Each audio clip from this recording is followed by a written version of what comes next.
Aujourd'hui, un reportage qui s'immisce dans le monde des communications avec comme invité Pierre Yvelard qui nous attend présentement dans les bureaux de Télé-Québec à Sainte-Foy. Diplômé du Collège de radio et de télévision de Québec en 1997, Pierre Yvelard est quelqu'un de passionné et de dévoué à son travail d'animateur de radio et de télévision. Avec de nombreuses expériences de travail, PY vit maintenant de ses passions telles que les voyages, les cocktails et la plongée sous-marine. Charismatique et chaleureux, c'est un communicateur hors du commun. En 2009, ta carrière a passé plutôt de la radio à la télé. Ouais. C'est deux univers assez différents. Ouais. Les grandes différences entre les deux, est-ce que tu as une préférence? Tout ça? En sortant de prison, non, c'est deux mondes qui se complètent, mais qui sont effectivement très différents. Il y a dans la radio, je trouve, une spontanéité puis une proximité avec l'auditoire qui est super précieuse puis qui est tellement le fun. Tu peux rebondir sur un sujet, il suffit qu'un auditeur appelle, puis ton sujet, puis le thème d'émission va prendre le bord, puis tu vas te concentrer là-dessus, puis les gens t'appellent, puis il y a une proximité puis une familiarité qui est super intéressante. Puis la radio, ça permet d'explorer une gamme très vaste de sujets, tandis que les rôles sont plus précis en télévision. Ce que je veux dire par là, c'est que dans une émission de jardinage, ben, tu vas parler de jardinage, puis si tu es chroniqueur jardinage, ben, on te posera rarement de questions sur tes convictions politiques ou sur tes goûts musicaux.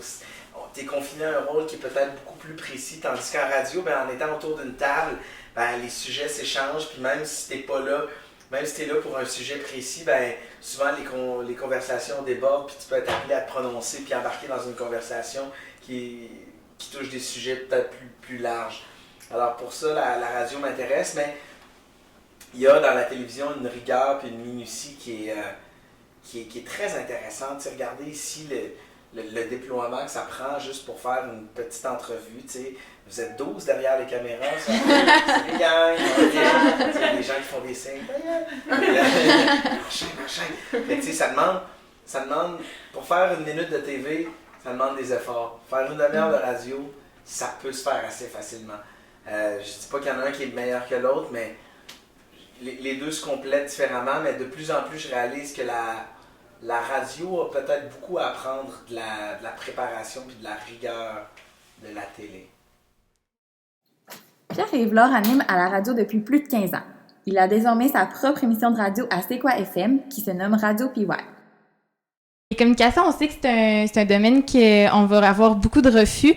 J'ai su qu'au début de ta carrière, tu te faisais peut-être refuser un peu tes projets parce que tu n'étais pas assez connu. Et j'ai vu ça sur Internet, dans une entrevue. Ah ouais. Et puis à la presse, je crois. Puis, dans le fond, comment il faut qu'on prenne ça, ces refus-là? Comment il faut réagir à ça? Si vous embarquez dans le monde des médias, on embarque dans le ring. Hein? Il y a beaucoup... on embarque dans le ring, il faut être prêt à donner des coups, il faut être prêt à manger, il faut être capable de se relever. C'est pas un milieu qui est facile. Il faut avoir la tête dure. Avez-vous déjà fait du surf? Avez-vous déjà essayé de faire du surf? Non. Non? Non. Puis comment ça s'est passé? Ça fait mal. Ça fait mal. Ouais. Avez-vous déjà fait du snowboard? Ouais. La première fois que vous avez fait du snowboard, c'était comment? Tu sais, le lendemain, t'as mal à la vie, t'es pas capable de marcher, tu dis j'y arriverai jamais. Fait que c'est un peu ça, c'est des... Le Bon Mix est une émission diffusée à TVA créée par PY et sa passion pour les cocktails.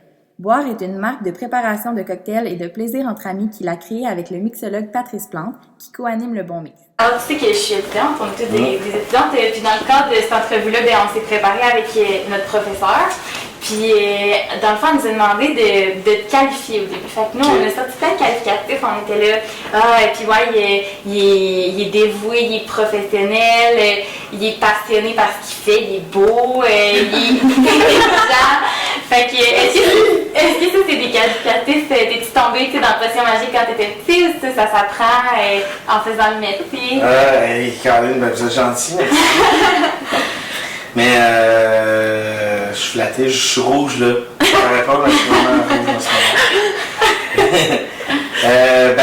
En fait, je sais pas, je pense que j'essaie le plus possible d'être authentique, d'être moi-même, puis d'être vrai, de pas jouer de game, puis je suis passionné. Tu sais, moi, je pense qu'à partir du moment où quelqu'un est passionné, ça se sent, puis on dégage une énergie entraînante peut-être quand on est passionné pour quelque chose. Peu importe ce que c'est, moi j'aime m'entourer de gens passionnés, que ce soit. Le premier livre de l'animateur a vu le jour en octobre 2015, un livre de cocktail, toujours en collaboration avec le Bon Mix et le Mixologue. Pierre-Yves co-anime Testé sur des humains avec Jean-Michel Anctil et Mélanie Ménard. Il a aussi animé les saisons 2010-2011 d'Occupation Double. C'est en 2009 que Pierre-Yves débute sa carrière à la télévision. Sa première expérience télévisuelle fut la co-animation de Love Story avec Kim Rusk. Des émissions comme Occupation Double, Le Bon Mix, Les Flots même, qui est un projet que tu es en train de faire. Est-ce que ça te permet de t'amuser en travaillant? Parce que je sais que tu es quand même adepte de plongée sous-marine, voyage, cocktail. Ouais, c'est juste pour ça. Moi, je profite de ce métier-là pour créer des contenus qui sont sur mesure pour moi, pour vraiment avoir du fun. Je trouve que c'est cocktail, là, right? On va faire une émission, c'est cocktail. Je trouve que c'est à plongée, go. On fait ça un show de plongée, là. C'est juste ça, là, ma vie. Là. J'aime essayer plein d'affaires, tester sur des humains, c'est parfait. Fait que oui, j'aime développer des concepts, pas juste qui s'adressent ou qui sont conçus pour moi. C'est pour ça qu'on a développé Saturn 5, notre petite boîte, pour essayer d'inventer plein de types d'émissions, mais assurément que moi, je vois pas ça comme du travail. Là. Je veux m'amuser tout le temps. Là. Je suis un gamin. Là. Je veux pas, le jour où je vais être pogné pour travailler, je vais être bien malheureux. Finalement, PY, si tu avais un secret à nous dire pour bien réussir dans le large monde des communications à moi et mes collègues futurs diplômés de communication, Ben, les lits de ce serait quoi? bronzage, j'aime beaucoup. C'est important d'avoir un bon teint de peau. Sinon, je dirais... c'est une bonne question. Je dirais, soyez acharnés. C'est un métier où c'est pas nécessairement les plus talentueux qui vont réussir à faire leur place, mais les plus acharnés, les plus travaillants. Puis ça, c'est dans bien des domaines. Ceux qui veulent le plus, généralement, ils finissent toujours par réussir à aller chercher un morceau de la galette. Fait que ça, c'est de pas compter les heures, c'est de travailler pour se perfectionner, c'est de lire, c'est d'être à l'affût des nouvelles tendances. Là, en plus, vous autres, vous arrivez à une époque où les technologies là, changent là, en claquant des doigts. Là, je veux dire, une caméra, un matin, c'est la nouvelle affaire. 2 mois après, ça se fait surpasser. Les techniques, les plateformes de diffusion. Fait que, il faut réfléchir maintenant à la télévision puis le partage des contenus, pas juste sur YouTube ou à la télévision. Là. Maintenant, il y a 46 000 façons de décliner des contenus. Fait que c'est d'être à l'affût, c'est de lire, d'observer c'est quoi les nouvelles tendances, puis de toujours essayer d'être un peu en avant plutôt que de traîner la patte en arrière à suivre les tendances. Je pense qu'il faut plus les créer que les suivre. C'est un bon conseil. Yes. Merci. Ça va faire 20$ chaque. à toi.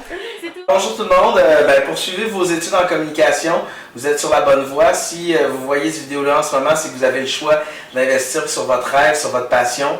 Alors lâchez pas, il faut avoir la tête dure, je pense, pour réussir à faire sa place dans ce métier-là et pour la conserver. Alors allez au bout de vos rêves, soyez bons, mais pas trop, volez juste pas ma job. J'ai encore quelques bonnes années devant moi. Fait que s'il y a des jeunes trop bons qui me poussent dans le derrière, je suis en danger et ça me tente vraiment pas. Fait que soyez bons, mais pas trop. Travaillez fort et c'est ça. Ayez la tête dure parce que vous allez voir des refus, vous allez en vivre.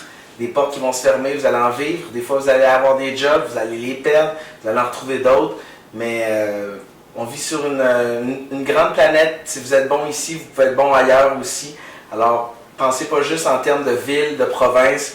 Je pense qu'on est sur une planète où il y a peut-être plus de frontières. Puis maintenant, les contenus peuvent, grâce aux technologies, circuler puis faire le tour de la Terre en claquant des doigts. Alors, soyez créatifs. Puis si j'ai un conseil à vous donner aussi, c'est que essayez de développer des contenus qui peuvent servir des marques. Nous, c'est un petit peu comme ça qu'on envisage tous les projets qu'on propose. Un projet aussi beau, aussi intéressant soit-il, s'il est proposé à un diffuseur, il va se retrouver dans un tiroir avec 46 000 autres projets tout aussi bons que les vôtres. Par contre, si vous arrivez puis avec des idées qui se financent bien, qui sont capables subtilement de servir des marques, qui peuvent investir et commanditer vos contenus, déjà là, vous vous ramassez peut-être sur le top de la pile parce que c'est comme ça que je joue la game ces jours-ci. Les diffuseurs regardent les projets, mais regardent aussi les budgets. Elle est bonne ton idée, mais elle coûte combien, puis qui c'est qui va payer pour? Fait que c'est ça la game. Alors, bonne chance et puis soyez pas trop bons.